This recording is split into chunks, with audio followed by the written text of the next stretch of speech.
Tonight, our special coverage on Israel's war on Palestine as the first group of Israeli prisoners crossed from Gaza into Israel. Assalamu alaikum and good evening. This is Muslim News Canada on Muslim Network TV. I'm Zahra Sayed. Today is the 48th day since Israel started bombing Palestine indiscriminately. After 7 weeks of non-stop, unabated Israeli bombing, people in Gaza have been able to get a slight relief with a 4-day truce deal. The pause in fighting is met with mixed feelings amongst the affected Palestinians. Despite the ceasefire, Israeli forces have opened fire around Gaza's Al-Rantisi hospital as displaced citizens tried to return to their northern homes. Citing witnesses, Palestinian news agency Wafa says 7 people were wounded by Israeli forces as they attempted to go back to their homes. Humanitarian aid trucks, including fuel and cooking gas tankers, have entered Gaza from the Rafah crossing. Israeli forces have destroyed Al-Shifa hospital in Gaza before withdrawing. The death toll in Gaza stands at over 14,854 since October 7th. Out of these, 8,000 are children and 4,000 are women. More than 7,000 Palestinians are still under the rubble of destroyed homes, including more than 4,700 children. The number of injured people has exceeded. Most of them are children and women. On the other hand, in Israel, approximately 1,200 people have died due to the attacks by Hamas. Qatar has announced the release of a group of captives in Gaza. These include 13 Israelis, 10 Thais, and 1 Filipino. Some of the Israelis released have dual nationality. The released prisoners have been escorted by Israeli forces and Shin Bet agents, with plans to reunite them with their families in Israeli hospitals. The Director General of an Israeli first aid agency reports that the captives appear to be in, quote, good and reasonable health. 39 Palestinian women and children have been transported from 2 Israeli jails to offer prison in the occupied West Bank for their expected release. As the pause in fighting begins, Israeli forces have fired tear gas at the crowd gathered outside Offer prison, awaiting the release of Palestinian women and teenage boys. The mood in Israel is largely supportive of the military action in Gaza. However, the Israeli Prime Minister is facing criticism for his handling of the situation. There are concerns that Netanyahu's actions have caused a security blunder and potential damage to a 2-state solution. A recent poll in Israel indicates a drop in support for Netanyahu's Likud party, with increased support for the opposition leader Gantz. The Israeli army has declared northern Gaza off limits, preventing displaced Palestinians from returning home. The 4-day truce agreement brokered by Qatar is bringing hope to the families of 150 Palestinian prisoners who will be released in exchange of 50 Israeli imprisoned by Hamas. As the 4-day truce agreement between Israel and Hamas comes into effect, families like the Saleimas have been anxiously waiting for this moment. The Saleima family had been closely following news related to a potential deal between Hamas and Israel. The family found a glimmer of hope when they saw the name of their 14-year-old son on the list of Palestinian prisoners set to be released.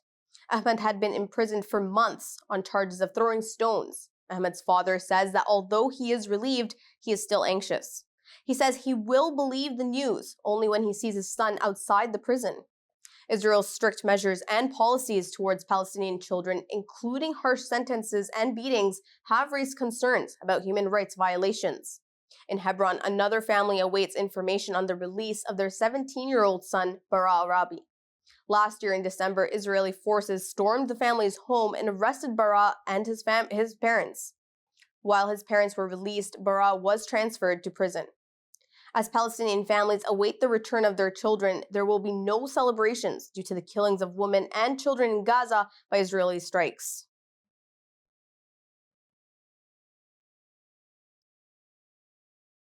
Israel's aggression on Gaza is expected to play a financial toll on its economy.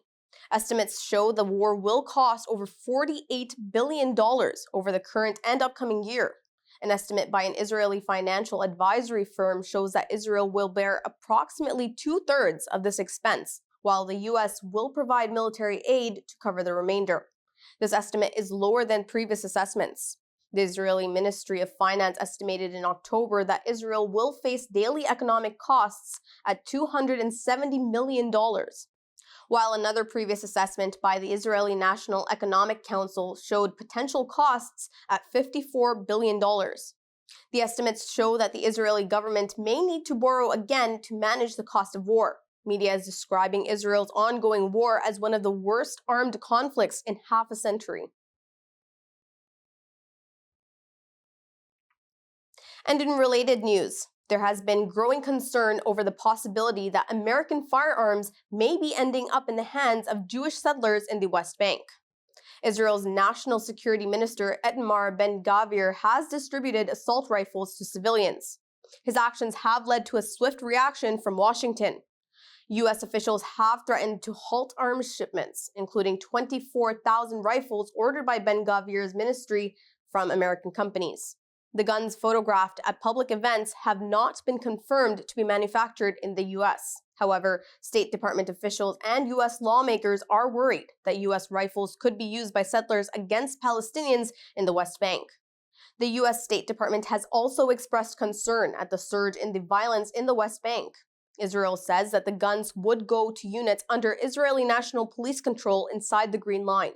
Despite these assurances, the U.S. has reportedly delayed the delivery of 4,500 M16 rifles. Experts suggest that even if U.S.-made weapons are not directly in settler hands, U.S. exports to Israel might indirectly free up Israeli guns for settlers.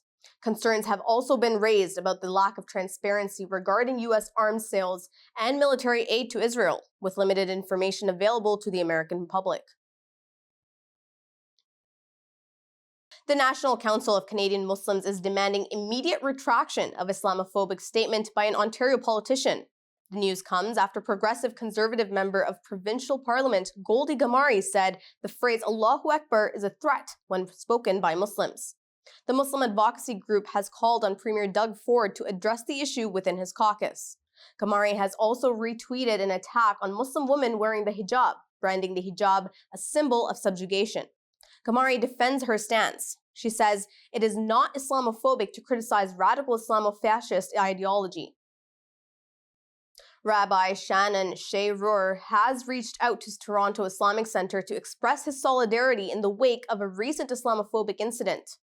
The news comes after a man yelled slurs and threw a rock at Muslims outside the center.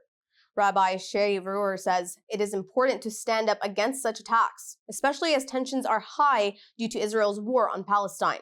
He says Muslims and Jews have a shared goal of practicing religion without discrimination. Police have arrested and charged an individual related to the incident. He also faces charges for attacking a Muslim woman with hijab and a Muslim taxi driver. Police have increased their presence at religious institutions across Canada in response to the violence. The members of Toronto Islamic Center and Rabbi Sheh-Roor say interfaith harmony is of utmost importance during this challenging time.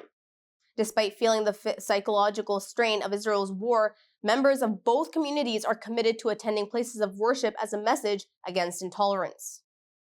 Human Rights Watch has accused the Chinese government of violating religious freedom by significantly reducing the number of mosques in Ningxia and Gansu provinces. The policy of reducing mosques is known as mosque consolidation. It includes decommissioning, closing, merging mosques together, and at times removing Islamic architectural features like domes and minarets. This crackdown is part of China's broader effort to restrict the practice of Islam. It was initiated in 2016 with President Xi Jinping call for Sinicization of religions. This practice aims to Sinicize Islam, making it more Chinese and promoting allegiance to the Communist Party. While precise numbers are hard to determine, reports suggest that many mosques have been closed since 2020 in the provinces. These provinces have a significant Muslim population. The Chinese government justifies these actions. It says mosque consolidation reduces economic burdens and promotes religious unity. Critics argue that it aims to dissuade people from practicing their faith.